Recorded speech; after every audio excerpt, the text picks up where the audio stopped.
वर्तमान टैक्स व्यवस्था के ऊपर बहुत गंभीरता के साथ चिंतन की आवश्यकता है। मेरा व्यक्तिगत मत है कि यह टैक्स व्यवस्था बिल्कुल बकवास है, सड़ी हुई है और इसको बदलने की जरूरत है। उदाहरण के लिए, भारत में ऐसे बहुत सारे लोग जो हर महीने 20-20 लाख रुपए कमाते हैं, 25-25 लाख रुपए कमाते हैं, वो टैक्स के दायरे में नहीं आते। वहीं दूसरी तरफ प्राइवेट नौकरी करने वाला, क्लर्क का काम करने वाला, चपरासी का काम करने वाला जो 3 लाख रुपए भी कमाता है, वो इनकम टैक्स के दायरे में आ जाता है। बहुत सारे ऐसे लोग हैं जो हर महीने 3-3, 4-4 लाख रुपए कमाते हैं, एसी मैकेनिक का काम करते हैं, फ्रिज मैकेनिक का काम करते हैं, प्राइवेट काम करते हैं, सब्जी मार्केट में सब्जी का धंधा करते हैं, फल मार्केट में फल का धंधा करते हैं, फ्रिज मैकेनिक का काम करते हैं, मिठाई की दुकान चलाते हैं, हलवाई की दुकान चलते हैं, दूध दही का धंधा करते हैं, इसी तरीके से बढ़ई का काम करते हैं, लोहार का काम करते हैं, फैब्रिकेशन का काम करते हैं। हर महीने 3-3, 4-4 लाख रुपए कमाते हैं, वो इनकम टैक्स के दायरे में नहीं है। वहीं दूसरी तरफ बेचारा जो नौकरी करता है, अगर वो 3 लाख रुपए भी पाता है, वो इनकम टैक्स के दायरे में। एक तरफ सरकार कहती है कि 8 लाख रुपए पाने वाला, अभी जिसकी वार्षिक आय 8 लाख रुपए है, वो भी गरीब है, ईडब्ल्यूएस है, उसको रिजर्वेशन मिलेगा। और वहीं दूसरी तरफ 3 लाख रुपए पाने वाला अमीर है, उससे इनकम टैक्स लिया जाएगा। एक तरफ नकली जो किसान है, नकली किसान इसलिए कह रहा हूं क्योंकि भारत में बहुत सारे ऐसे लोग हैं जो कमाते करोड़ों रुपए महीने में, उनकी पेट्रोल पंप है और भी दुनिया भर के उनके व्यापार हैं, उनकी गैस की एजेंसी है, गैस की गोदाम है, कोल्ड स्टोर है, दुनिया भर को उन्होंने काम कर रखा है, लेकिन अपने आप को वो किसान बताते हैं और अपनी सारी की सारी income as a agriculture income दिखाते हैं। उनको टैक्स से छूट मिली हुई है। साल भर में पता चला 3 करोड़ 4 करोड़ रुपए कमा रहे हैं, लेकिन वो एग्रीकल्चर इनकम दिखा के उससे छूट ले लेते हैं। और वहीं दूसरी तरफ जो नौकरी पेशा आदमी है, 3 लाख रुपए भी कमाता है तो भी टैक्स देता है। एक तरफ ऐसे भी लोग हैं, खासतौर पे शेड्यूल्ड ट्राइब और पूर्वोत्तर के शेड्यूल्ड ट्राइब, नागालैंड के, मणिपुर के, मिजोरम के, त्रिपुरा के, मेघालय के, उनको कोई टैक्स देना ही नहीं है। वो शॉपिंग मॉल के मालिक हैं, पेट्रोल पंप के मालिक हैं, बड़े बड़े कॉलेजों के मालिक हैं, करोड़पति हैं, अरबपति हैं, बाकायदा उनका फैक्ट्री चल रही है, धंधा व्यापार चल रहा है, उनको टैक्स नहीं देना, 1 रुपए टैक्स नहीं देना। और वहीं दूसरी तरफ बेचारा जो एक लोअर मिडिल क्लास है, 3 लाख रुपए, 4 लाख रुपए, 5 लाख रुपए भी अगर साल में कमाता है, उसको टैक्स देना है।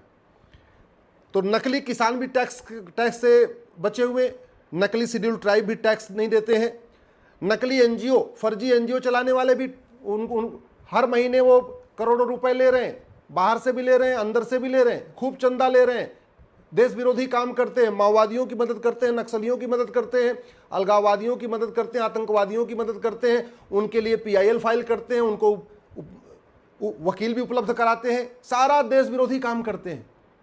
उनको भी 1 रुपए टैक्स नहीं लगता, उनको भी टैक्स से छूट मिली हुई है। इस घटिया टैक्स सिस्टम का परिणाम है कि धीरे धीरे सारा का सारा आपका, जैसे टूर ट्रेवल का काम है, टैक्सी सर्विस का काम है, बाकी काम है, ये सब के सब ऐसे हाथ में चला गया है जो टैक्स नहीं देते, क्योंकि अगर ईमानदारी से आप काम करेंगे तो कर ही नहीं पाएंगे। एक व्यक्ति टूर ट्रेवल का काम करता है, उसके ऊपर 5% जीएसटी है, 5% जीएसटी है, और चूंकि जब वो रजिस्ट्रेशन करा लेगा, फॉर्म खोल लेगा, तो उसको ये भी दिखाना पड़ेगा उसकी इनकम कितनी है, तो उसके लिए इनकम टैक्स भी है। वहीं दूसरी तरफ पता चला घर में 10 गाड़ी है, एक बीवी के नाम, एक पिताजी के नाम, एक जो है भाई के नाम, एक चाचा के नाम, 10 गाड़ी खरीद लिए, ना उन्होंने टूर ट्रेवल कंपनी बनाई, ना कुछ बनाया है, और इंडिपेंडेंटली वो गाड़ी चला रहे हैं, 1 रुपए टैक्स नहीं देते। तो एक परिवार में दूसरी तरफ एक मान लीजिए माहेश्वरी परिवार है, या जैन परिवार है, या अग्रवाल परिवार है, जो टूर ट्रेवल का काम ईमानदारी से कर रहा है, वो जीएसटी भी दे रहा है, इनकम टैक्स भी दे रहा है। वहीं दूसरी तरफ ऐसा भी परिवार है, घर में हर महीने 10 लाख रुपए कमा रहा है, 1 रुपए ना जीएसटी दे रहा है, ना 1 रुपए इनकम टैक्स दे रहा है।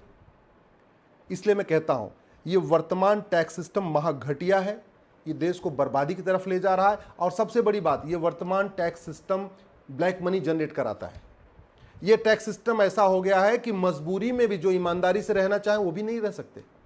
ये वर्तमान टैक्स सिस्टम ऐसा हो गया है कि कोई भी पढ़ा लिखा आदमी भी अपना टैक्स नहीं भर सकता।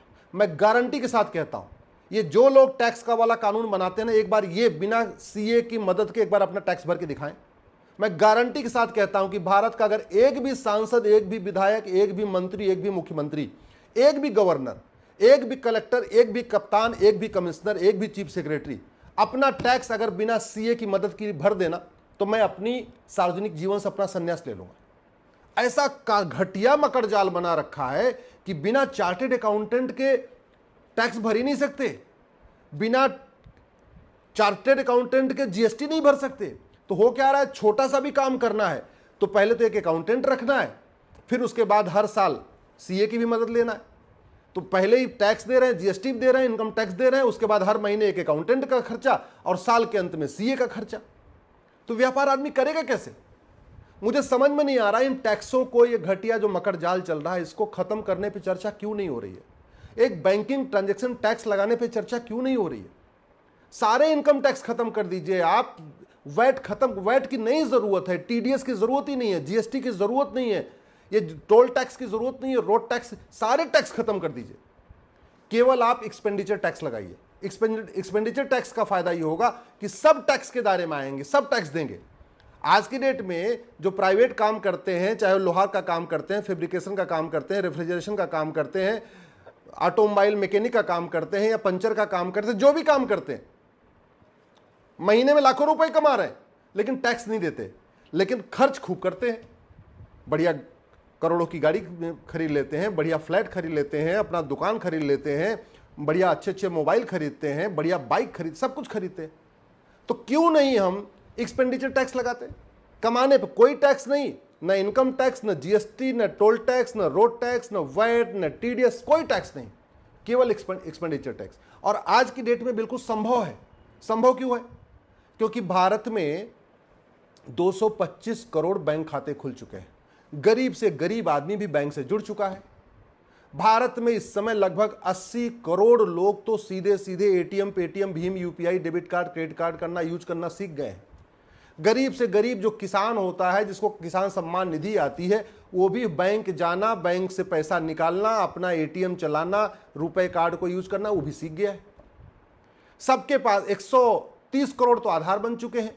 आधार को बैंकिंग से लिंक कर दिया जाए, आधार को यूज करके अपना फिंगरप्रिंट यूज करके आराम से ट्रांजैक्शन कर सकता है। आज की डेट में 225 करोड़ बैंक खाते हैं, 130 करोड़ आधार खुल चुका है। भारत में जो 2 लाख पोस्ट ऑफिस हैं, इस पोस्ट ऑफिस को भी बाकायदा पोस्टल बैंक बनाया जा सकता है, क्योंकि पोस्ट ऑफिस में कोई काम तो बचा नहीं, चिट्ठी उट्ठी कोई भेज ही नहीं रहा। तो ये जो 2 लाख पोस्ट ऑफिस है, इनको भी बैंक में कन्वर्ट किया जा सकता है, वहां पे भी एटीएम लगाया जा सकता है, और वहां से भी लोगों को, गांव वालों को एजुकेट किया जा सकता है कि कैसे ऑनलाइन ट्रांजैक्शन करना है। हाँ, ये अलग बात है कि साइबर फ्रॉड का खतरा, तो साइबर फ्रॉड से खतरे से निपटने के लिए कठोर कानून बना दीजिए। आप टर्की जैसा कानून बनाइए, जैसे टर्की में एक आदमी ने साइबर फ्रॉड किया था, 340 साल की सजा होगी, अब दोबारा वहां कोई नहीं करेगा। आप भी भारत में कानून बनाइए कि साइबर फ्रॉड जिसने किया, कि कोई अगर बैंक अकाउंट हैक करेगा, कोई खाता हैक करेगा, दूसरों को पैसा निकालेगा, उसको हम 50-100 साल की सजा देंगे, 100% प्रॉपर्टी जब्त करने करें, आजीवन कारावास, फांसी देंगे। देखिए, भारत में बंद हो जाएगा। भारत में साइबर फ्रॉड इसलिए हो रहा है, हमारा कानून घटिया है। तो कानून को कठोर कर दीजिए। और वहीं दूसरी तरफ एक बार एक नई मुहिम शुरू करके, सब जो लोग, वैसे सब लोग एजुकेट हो चुके हैं, 80% लोग ऑलरेडी एजुकेट हो चुके हैं, उनको ऑनलाइन ट्रांजैक्शन सीख भी गए। जो नहीं सीखे उनको भी सिखा दीजिए, सिखाने में क्या दिक्कत है? अगर लोग वोटिंग करना सीख सकते हैं, बैंक में जाके पैसा लेना, पैसा निकालना सीख सकते हैं, ऑनलाइन ट्रांजैक्शन भी सीख जाएंगे। और जहां तक है कि धोखाधड़ी, भैया धोखाधड़ी का समाधान एक ही है, आप कठोर कानून बनाइए धोखाधड़ी के खिलाफ, कठोर कानून बनाइए साइबर फ्रॉड के खिलाफ, कठोर कानून बनाइए चीटिंग के खिलाफ, फ्रॉड के खिलाफ। अपने आप कोई दूसरे को चीटिंग नहीं करेगा, फ्रॉड नहीं करेगा।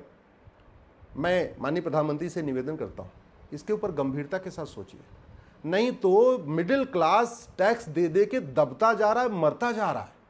मिडिल क्लास चिल्ला नहीं पा रहा है, वो सुसाइड नहीं कर रहा है, लेकिन उसके आंख से आंसू आ रहे हैं इस टैक्स के चक्कर में। जितने भी हमारे बिजनेस करने वाले हैं, चाहे वो वैश्य हो या माहेश्वरी हो या ब्राह्मण हो या क्षत्रिय हो, जो भी हैं, जो बिजनेस करने वाले हैं, वो करा रहे हैं। वो इनकम टैक्स देके, जीएसटी देके, वैट देके, टीडीएस देके उनकी आहें निकल रही हैं। उनके ऊपर इतना मानसिक टेंशन होता है, बेचारे वो डरते भी हैं कि कल को वो इंस्पेक्टर आएगा, कल को वो इंस्पेक्टर आएगा, तो उनकी तो आहें निकल रही हैं। एक ही समाधान है, भारत में बैंकिंग ट्रांजैक्शन टैक्स लागू किया जाए, 100 रुपए से बड़ी नोट बंद कर दिया जाए, 5,000 रुपये से ऊपर कैश लेन देन बंद कर दिया जाए। 50,000 रुपये से महंगी संपत्ति को आधार से लिंक कर दिया जाए। जिसके पास कालाधन, बेनामी संपत्ति, आयसरिक संपत्ति मिले उसको आजीवन कारावास, फांसी देने के लिए कानून बनाया जाए और 100% ऑनलाइन ट्रांजैक्शन को प्रमोट किया जाए। यही एक तरीका है। 1% भी अगर हमने बैंकिंग ट्रांजैक्शन टैक्स ले लिया तो सरकार की तिजोरी भर जाएगी। न इनकम टैक्स डिपार्टमेंट की जरूरत है, न जीएसटी डिपार्टमेंट की जरूरत है, न वैट डिपार्टमेंट की जरूरत है, न टोल टैक्स कुछ नहीं करना है। सबकी जिंदगी आसान हो जाएगी। इसलिए मैं माननीय प्रधानमंत्री से निवेदन करता हूं, वन नेशन वन टैक्स के बारे में गंभीरता के साथ चिंतन करें, उसको इंप्लीमेंट करें।